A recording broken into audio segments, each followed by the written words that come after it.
I'm here with Grant and Andy from ABC Acres. Hello. And Hello. they're going to be assessing our greenhouse for us today, and giving us some advice and their opinion about how we can make it a better greenhouse, what we can use it for, can we grow our stars, answering some questions for the upcoming growing season and what we need to do to make it a better greenhouse to make it the most useful. Yeah, that sounds good. Grant, you guys did a little video and blog about the greenhouse at ABC Acres, which is on the Days at Dunrovin website, if you haven't had a chance to watch that. You guys have a beautiful greenhouse. Seems like a lot of systems and much more high-tech than our greenhouse. But yeah, and I'd like to speak to that a little bit. For those that have seen the video, or if you're going to go watch it and read the blog, which I encourage you to do so, our greenhouse, we really wanted to demonstrate a lot of different options and possibilities, while at the same time having a very high-quality, highly functioning greenhouse. And that being said, you don't have to put all those systems in place or invest that kind of money to have a very well-functioning greenhouse at the same time. So depending on what one's goals are, which are some of the things we'll talk about in the context of this greenhouse, as also their budget, people can recycle materials or really use the energy of the sun and angles and things to be able to create a really great growing environment without breaking the bank. So. Awesome. All right. Well, what are your first initial thoughts about our greenhouse? First impression, it looks like a great storage shed with natural light. A lot of natural light in the storage shed. We do. I don't know if you can get a close-up in our greenhouse, but I think we maybe used it one spring a few years ago, and haven't used it since then, so things have sort of migrated into it and not migrated out of it. Yeah. We have tried to keep somewhat of a consistent theme for what has been stored in here, such as, the hoses and some the gardening supplies. Yeah. So it's not, it's not too off track here. Truck motor or something. No, right. So there's a gardening theme going on. We're definitely get some of this stuff cleared out, obviously, and make more space. Okay, well, it's good to know the history of the space, when assessing something, but also, so I guess my question to you would be, you said a few years ago this was used.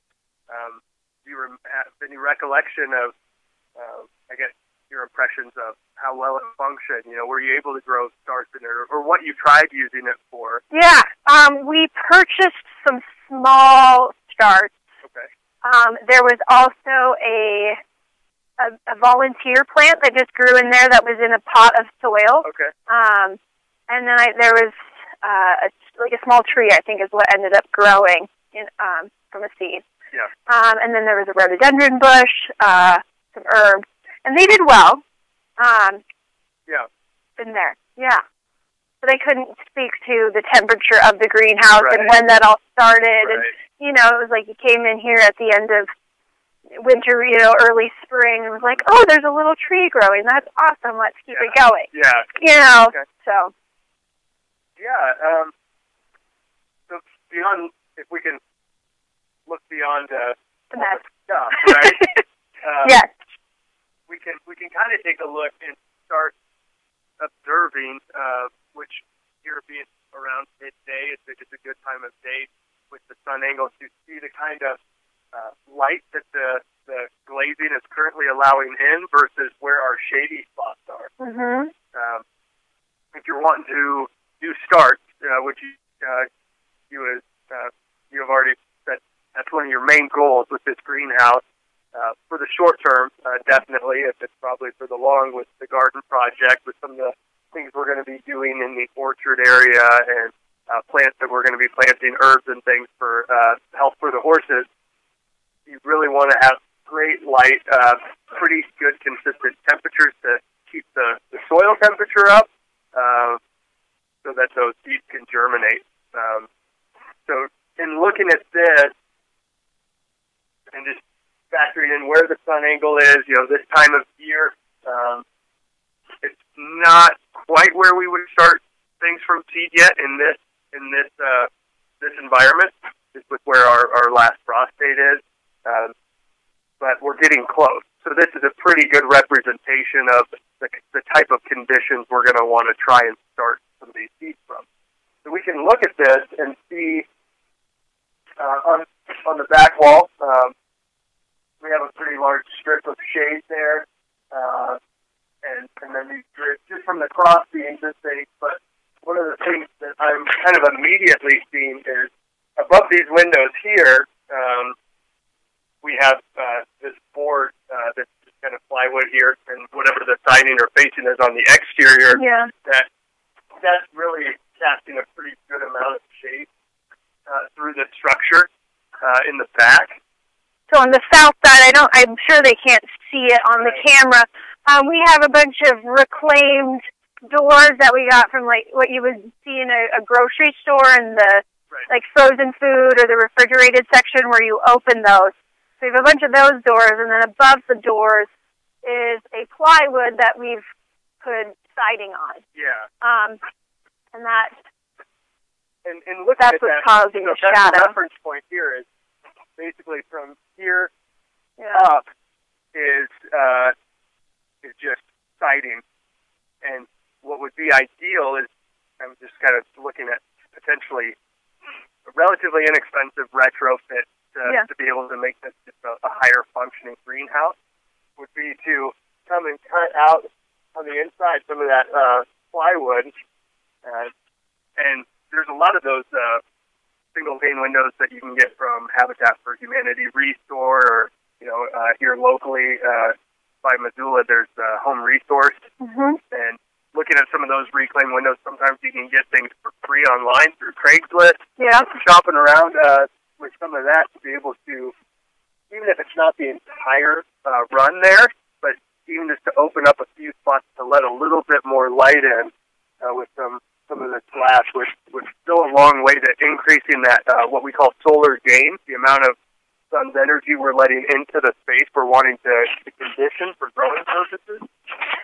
And that's kind of one of my first observations that I'm making, that I'm seeing there, that would really, I think, help quite a bit.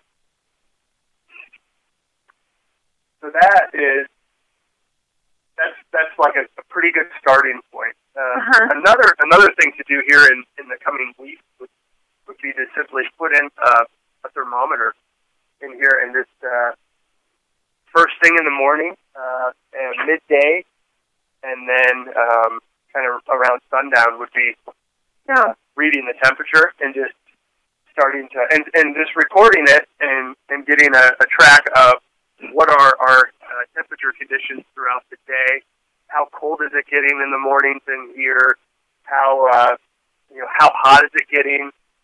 We like to try and have a relatively even temperature when we're starting things from seed, and then that could give us, I guess, some next steps in terms of any more retrofits we might want to make to even that out a little bit. Yeah.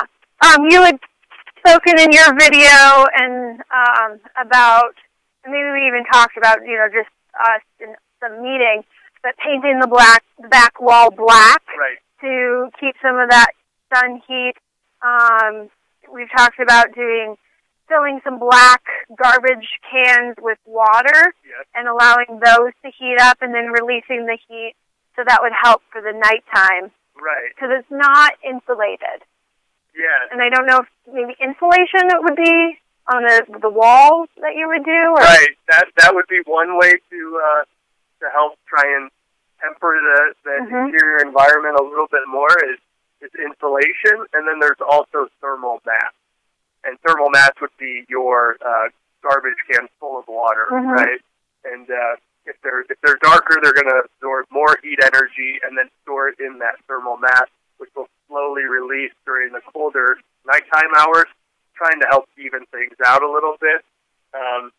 have thermal mass with the plywood on the back. Okay. But then again, having it painted black, that's going to absorb that heat energy and just help warm up the space more during the day. During the day, okay. But ideally, if you're trying to have nice, even temperatures, you want to catch and store the sun's energy, in that form of heat during the day, and then try and release it at night. The water yeah, containers. Are there other suggestions for things you could do with that we might have on site? Yeah, on site. There's looking at the space. Well, we use concrete just in the form of our raised beds and on that thermal mass back wall. You've got the floodplain. So we have a concrete floor. We have a concrete floor. Would you paint that black, or would you just leave it? Yeah, and then you have a drain there. We do have a drain, which is convenient. we have a hose. Yeah, that's where you have to look at the use of the space throughout the year as well. Okay. We do have glass windows for the roof as well, and so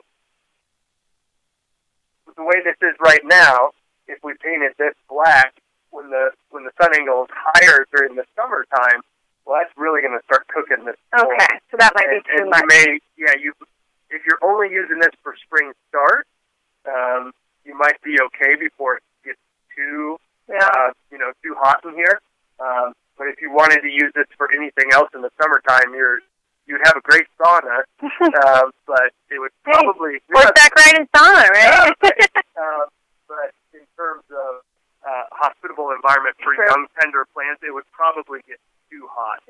It's just my guess, looking at these windows and a flat floor. Okay.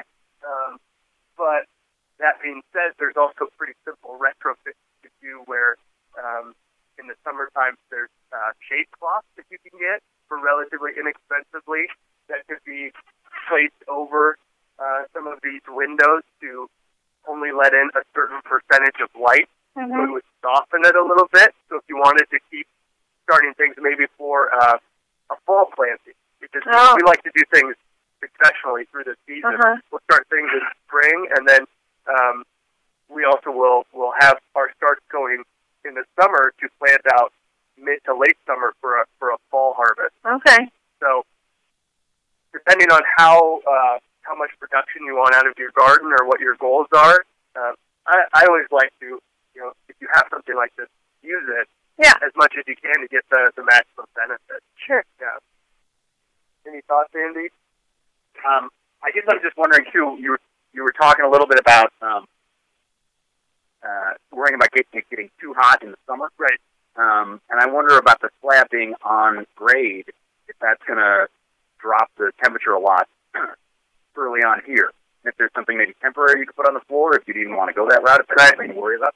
Yeah, that's a good point. And before you answer, can you explain what on grade, what that means for somebody who might not know? But I believe the slab of the building is on the ground. Okay. So touching the ground, which is, we still have snow on it up here in Lolo, so it's still pretty cold. I imagine it's kind of like a thermal sink or a cold battery kind of. So if it's on the first foot, it will freeze. But once you get below, I'm not sure what our frost depth is, right. 2 feet or something. Below that, the ground doesn't ever freeze. Right. And so if you tap into that, with the concrete floor or something like that, then you're getting heat source from the earth coming up into your very greenhouse. Simple kind of geothermal heat. So that on grade is being at ground level, right? And that's a good point, Andy, to consider that. And that's where, once again, you have a temporary shade cloth. Is there some kind of temporary fabric or something that could be rolled out? Even some weed mat or something, that could, or some other There's some black tarp right there. Tarp just laying on the floor there. How convenient! So that is, that we want to take a lot of different things, as many things into consideration as possible. And we can even feel this right now. And is it cold? Yeah. Oh yeah, it's very cold. and heat rises. Yeah, yeah. So if there would be a way, and what we did in our greenhouse that you can see in the video is we did sink ours down a few feet below grade, but below the surrounding ground level to get access to some of that, what we call passive geothermal. We don't have to pump and everything else, but we're that much closer to the constant temperature of the earth, and we get that added benefit of kind of moderating our temperature even further. But that is a great point. This is very cold right now, and it's also, with all this going on in here with the storage, it's always shaded. Yeah. Right now, there's no real sunlight contact to charge it up during the day either, and that would have a pretty significant impact in the temperature of the slab itself, and so that would affect the temperature inside the greenhouse as well. But this is a good source of thermal mass, where if we clear this out and we're able to start charging this up with heat energy during the day, that could have a pretty significant change. So, Grant, speaking of like layouts and clearing the floor and stuff like that, could you talk a little bit about how starts would be laid out in the green? Would you position them on the back wall, or right, put them closer to the front with the south-facing windows? Right, and that's a good point and a good consideration. I would say in terms of location, yes to both. So it depends. It depends. We like to say that. It depends. It really does depend on the stage of growth. If we're just starting things from seed, they don't need light. They're under the soil. Right. It's more about a constant soil temperature. Okay. So that is really what drives a lot of germination. And they'll get a little bit of light, but once we start getting vegetation, that first sprout coming up above ground, then we want that light to drive the growth process. So my first thought would be to find the warmest spot in here, consistently warm spot, which may be just in this current layout, or with a little tweaking and some potentially added elements to get that kind of environment, to get them sprouted and then get them in a space where they're going to get space and light to really push growth. So I could see there being kind of a rotating type of system, depending on what we're starting when and where our kind of sweet spots are for those different goals. So a few different thermometers might be ideal, just close to these windows, because I'm sure there's a little bit of leakage or, some draft coming in. Might be a little colder than back by the north wall, where I'm not sure if it's insulated. I would have to look behind those. Yeah. It's all covered in plywood right now, but possible it got insulated. So that might be warmer back there. Mm-hmm. One other thing I've noticed is large air vents here on the side. I do at one point, and maybe they're stored in here somewhere. We cut blue foam. Okay, to cover. Yep, and for the spring. I'm not seeing them quickly, but okay. There's so for like the spring, but then that in the summer it gets so hot in Montana, in Lolo, right, that we open those up, and there is a fan in that corner, and they're hooked up to a temperature gauge. Oh, great! So they kick on. And you can adjust that. I've never done it, but yes, it was done at one point. I don't know if we're going to have to purchase, because the person who did it had some equipment themselves, so they brought in some of their own equipment, so I'm not sure what was theirs, what was ours. But I do see a little contraption that has a dial on it back there, so it's very possible that has the thermostat in it that you can adjust, but we'll have to do some investigating. And depending on the time of year, like you said, we want that ventilation. We want to be able to exhaust out some of that hot air up that would collect up above here by the ceiling. But during different times of the year, even say in the spring, if we could control that thermostat, if it's getting warm at the end of the day, we don't want to exhaust that out because we want to keep it safe overnight in order to keep the temperature up overnight. Yeah. Right. And I know you can just, flip the breaker and turn it all off, too. Yeah. Yeah. So this is on its own. Here's your breaker box. Okay. So, with some outlets. Well, I'm going to be adventurous here and just start moving around a little bit and get a better idea. It was in here, so yesterday, when I was in here hooking up the camera, it was warm. It's been warm outside, but it was warmer in there. So it's doing something. It is collecting some heat. When it's nice and warm, do you come in here and hide away and take a nap? Take a nap. Actually, our art shed. We have an art shed back, but there's a futon in there. Oh, there you go. And it's in the trees, and it stays really shaded. So in the summer, if you're working a really long day, that might be the spot to go. And I actually did take a nap a couple times my first summer, but I've gotten used to working long days, and Yeah, there you go. So I mean, seeing these the storage shelves, the spaces. That one's mobile.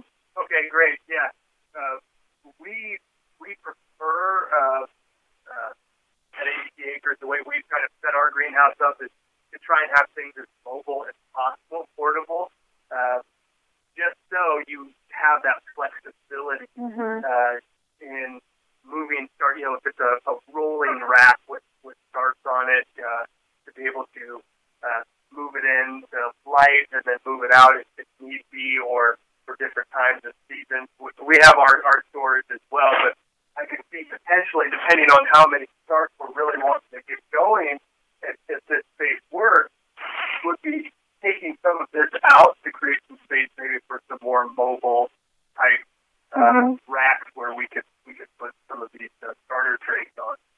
Because I saw the racks from your video. It looks like that you guys have, where you just have a bunch of different shelves going up. Yes. And I wasn't, and so, but I wasn't sure, if the ones on the back side then are shaded, or if you twist that, or how that system. Right, and so some of that is we'll put our younger starts that are just getting going.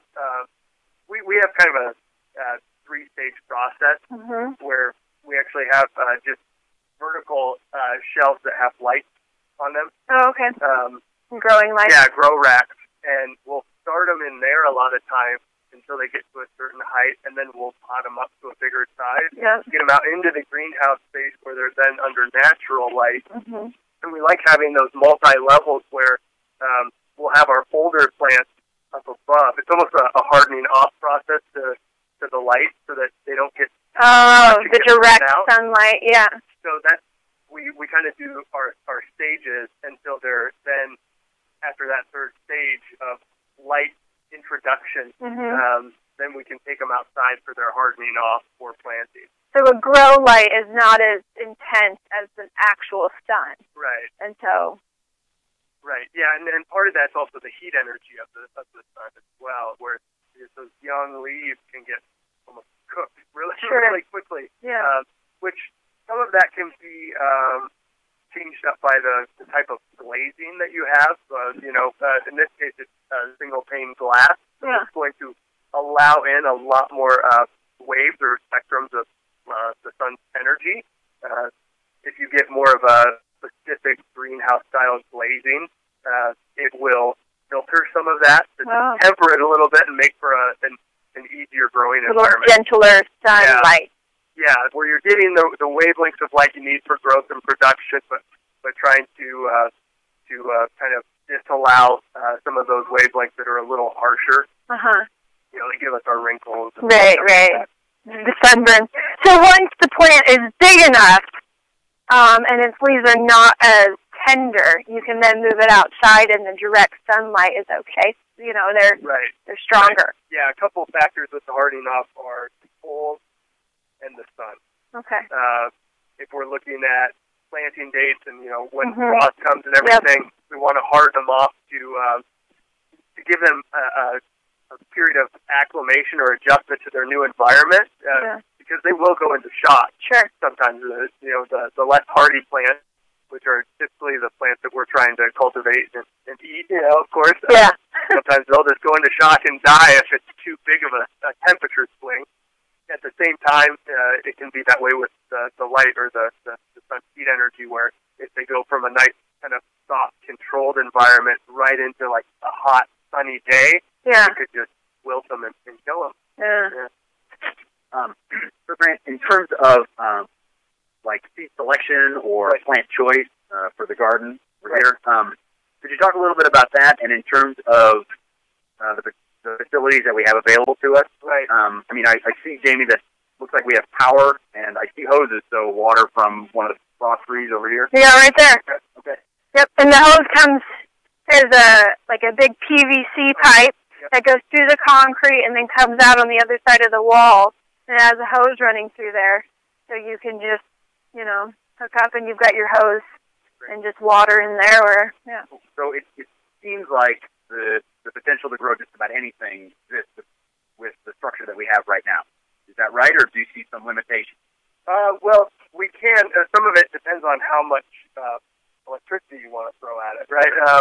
And we like to try and do things in such a way for the sake of energy efficiency and sustainability, where we use as little, electrical power or fossil fuel energy as possible. That's just our personal, kind of goal that we go after. That being said, there are these pretty efficient, almost like little mini electric heating blankets or seed starts, and you can put them right under the tray, and they just give off a very soft warmth, so it goes through the soil.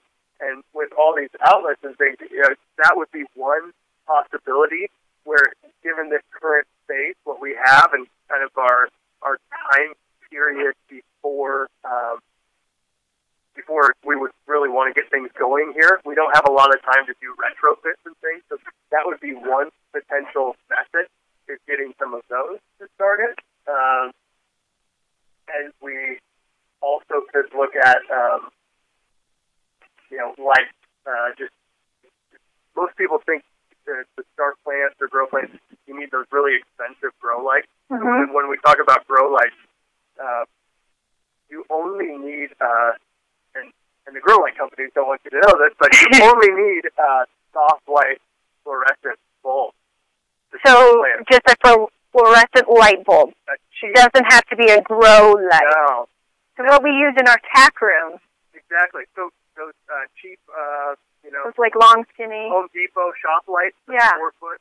You get those with the soft light, the cheap ones. You can get Energy Star, get the efficient ones, but you get those, and they will do all the vegetative leaf growth you need.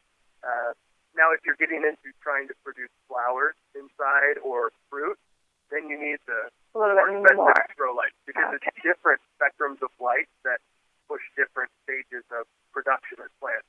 But for our purposes, and for most people, if they're just starting plants, the cheap soft white fluorescent bulbs do the trick. So that's why in a restaurant, when you go to the bathroom and they have a plant in their no-windowed bathroom and it's growing, it's because their fluorescent light bulb is growing their house plant or whatever. It's either that or it's a very convincing plastic plant. Always investigate. Oh, there you go. How do they do that? Yeah. It's just if it's not a flower, I bet you probably haven't seen flowers. No, it's usually green. Yeah, just vegetation, right? Yeah. That's why. That adds to the ambiance. Yeah. That's all you need. Yeah, exactly. Cool. One other thing I wanted to bring up, so for people watching that maybe don't have a greenhouse space, or we may find through further kind of investigation, if we're putting some temperature gauges in here, that this is going to take a lot of electrical energy or a lot of cost to buy all those kind of little heating pads for the soil, the seedling starts. What I've done in my house is, in my utility room, I have just a rack, like a utility storage rack, that you can get at any home improvement center. And then I took those shop lights and I just hooked them up, and I can grow hundreds and hundreds of starts in a small space like that. So if this isn't going to work for our purposes, and we just don't have the time or the finances, if someone had a similar space like that and they're in a similar kind of condition, doing that, and if you have a warm corner of, an office in the barn or something like that, that would work just as well. I started hundreds of plants that way. And so you started at the bottom is the ones in the dirt, and then you just kind of move them up your rack. Is that how? I mean. Yep. Yeah. I mean, I just kind of start them, and you can move them. Usually, I'm starting them all at the same time or close. Yeah. There is some staggering for the different varieties, but for my garden at home, that's how I do it. I'll have them all labeled up. My veggies, my herbs, and things. And then I'll start my other plants, and once they get sprouted, then I'm moving them. My bottom two shelves of my 4-shelf system don't have lights on them, so I start things there until they sprout, and then my top ones have the lights, and I move them up, and then out into the garden when it's ready. And that that setup, I think I got. Maybe it's probably between $120 and $140, and I could start thousands of plants in a year. Yeah, and that for very little money. Yeah. That's a pro tip. You heard it here first. Yeah. Yeah, I don't know anything else you want to add about the greenhouse, and we'll clear it out, put in those temperature gauges, and then go from there. What I hear from. Right. Yeah. To kind of as a teaser of a future, session we're going to do together. It was encouraging for me to see this drain. Okay. Because when I was thinking of this space and how in permaculture we like to do things that will have several different benefits, I was thinking about, well, what if we composted in the greenhouse? Yeah. A little crazy, but we made a compost pile, and we just took 4 pallets and put them upright, made a pallet bin. Just a big square. Right? Yeah. And if you know anywhere where we could get horse manure. No, I'll do some investigating. I appreciate that. But we could make a compost pile in here with horse manure, some straw, some different, you get the coffee grounds now. Yeah. You can mix something up, and the biological activity from that decomposition gives off an awful lot of heat. And that happens 24 hours a day. Yeah. So that would be another way to make some great compost that could actually be used for potting starts and things in this space, but would also, through just biology, keep the space.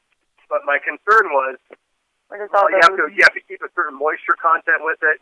Are we just going to have this kind of gross compost water pool forming up? So I was worried about that. But seeing the drain, that could potentially be a viable option in this space. Okay. And that could be kind of fun to play around with. Grant, if you're going to bring compost inside, could you talk a little bit about the smell within a closed area? Right. Yeah, especially with horse manure. Yeah. Compost should not smell. Most people think that it's going to smell like whatever the ingredients are that you added to it. The rottingness, right. Yeah. We want and I won't get too far into it, but we want what's called aerobic decomposition with oxygen, right? When it starts to get stinky is when it's anaerobic, and that is a totally different spectrum of bacteria and things, and they are the ones that give you the icky stinkies. And usually it's because you have a couple different things going on that you made a mistake. And the good news is you can correct it, but you either have too much water, and the water is pushing out, the pores in between the material, and so there's no oxygen. And you've also, with all the weight of the water, kind of compressed the pile, pushing out the oxygen. Or you have added too much, hot nitrogen type material.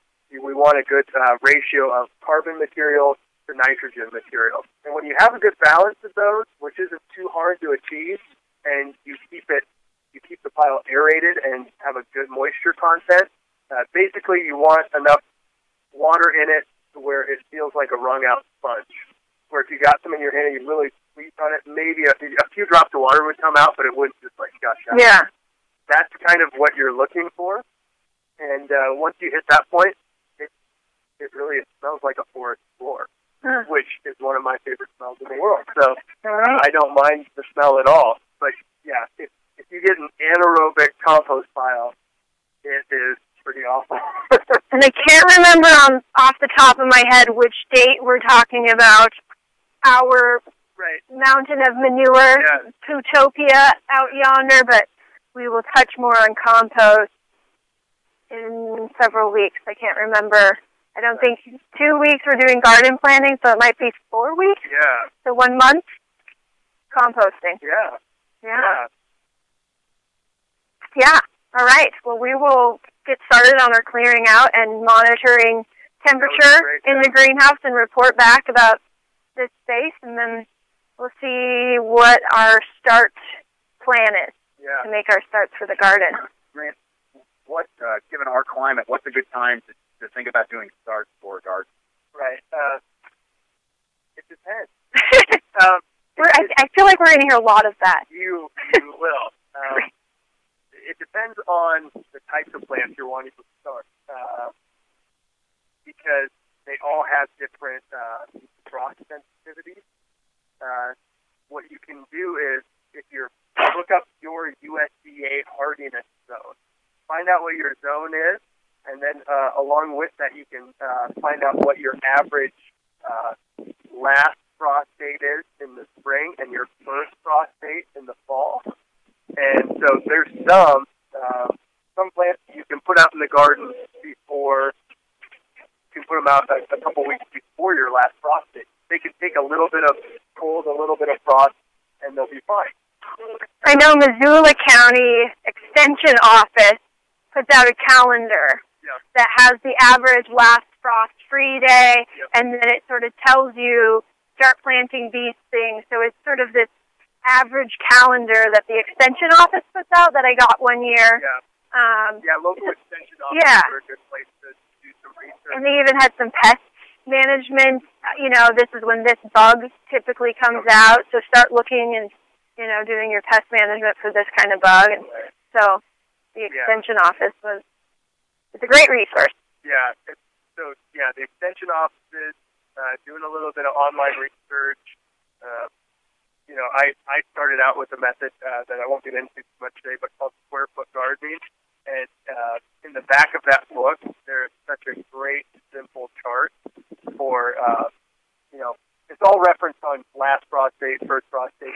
And if you're wanting to start things inside, it's like, for tomatoes and eggplant, some of those garden plants and veggies that people love to grow. If you put those out too soon and they get frost, they're all dead. Gone, yeah. So those would be, you could start those like 8 to 10 weeks before your last frost date, but you don't plant them out until after your last frost date. Yeah. So it's all dependent on what you're growing. And what book is that, just in case people want to find it? It's called Square Foot Gardening, and it's by Mel Bartholomew. All right. Yeah, he's the civil engineer, and he approached gardening from an engineer's mind and developed an incredibly efficient system. And I actually got certified as a teacher of Square Foot Gardening, and I love it. So yeah, great. Yeah. All right. Okay.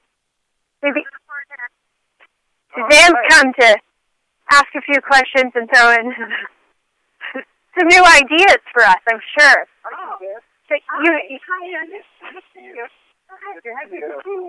I'll stand over here next to you so people can hear me. I'm really enjoying this, by the way. Oh, good. A lot.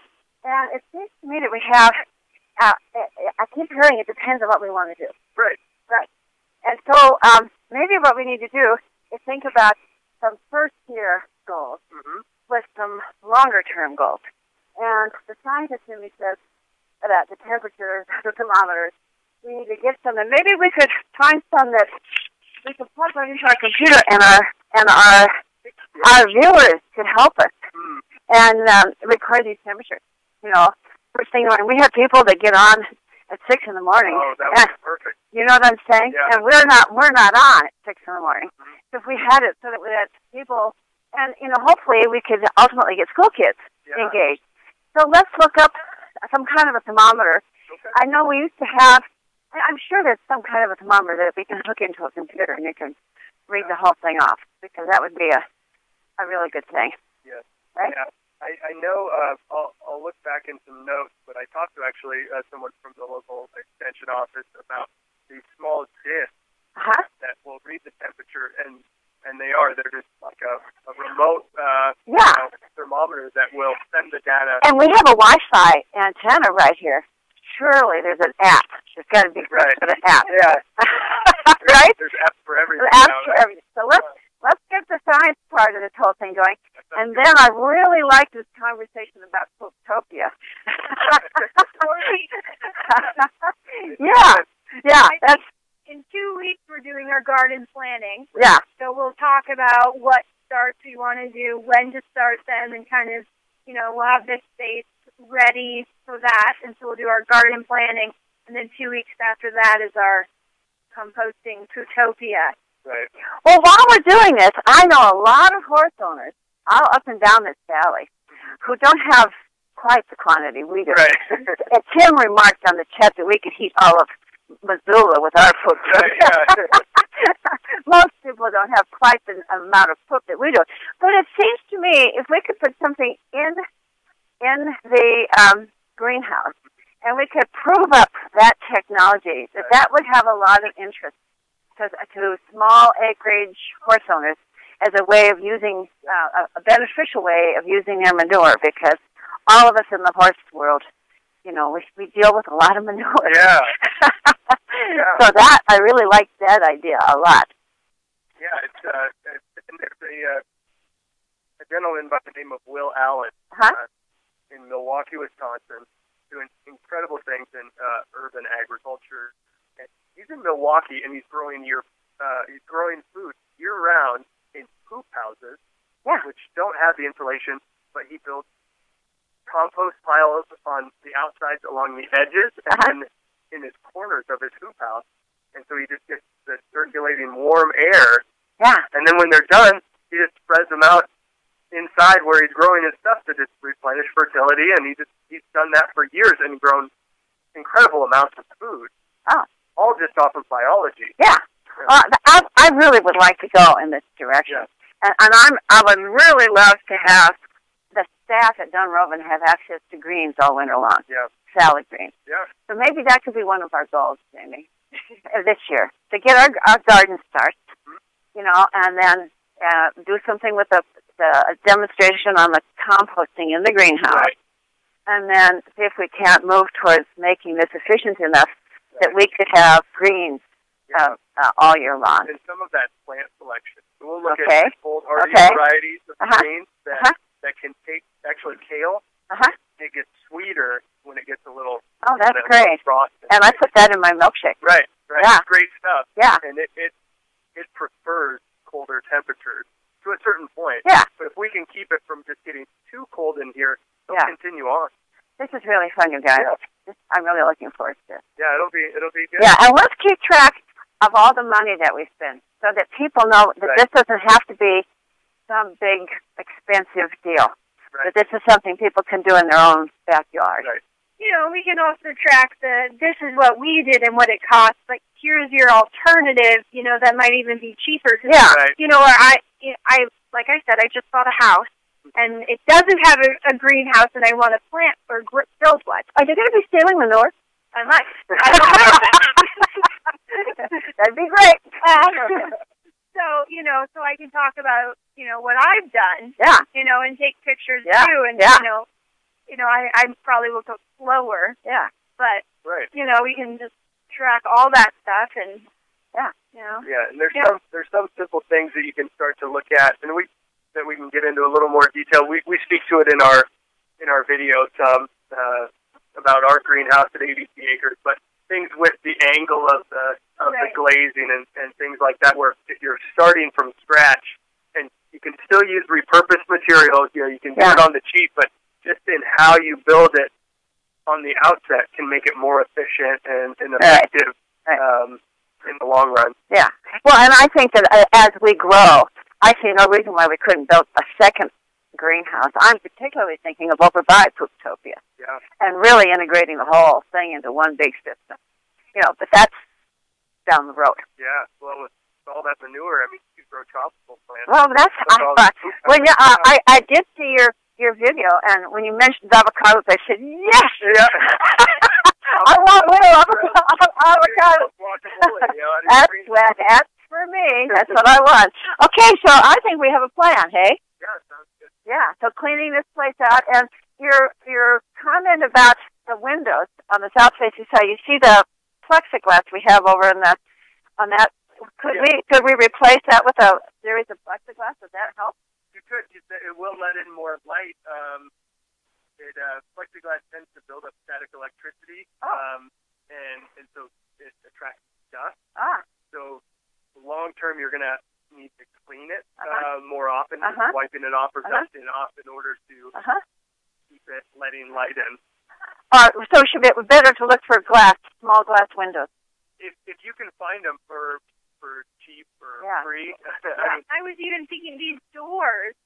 You know, if you found a door, you could just turn on an end. Because these doors aren't, I mean, looking at it, they seem close. You might need to get something a little bit narrower. Yeah. But you just turn a door on end and put it this way, and now you've covered, Well, and also, Tim mentioned on the chat that our northernmost windows might not even be useful. Right. We might just replace those, turn them on their side, and put them over here. Oh, yeah, there you go. These windows are behind the door. That one and then that one. one. Yeah, that one over there. Here. Okay. You see, you could turn them on their side. They would fit almost right there. Yeah.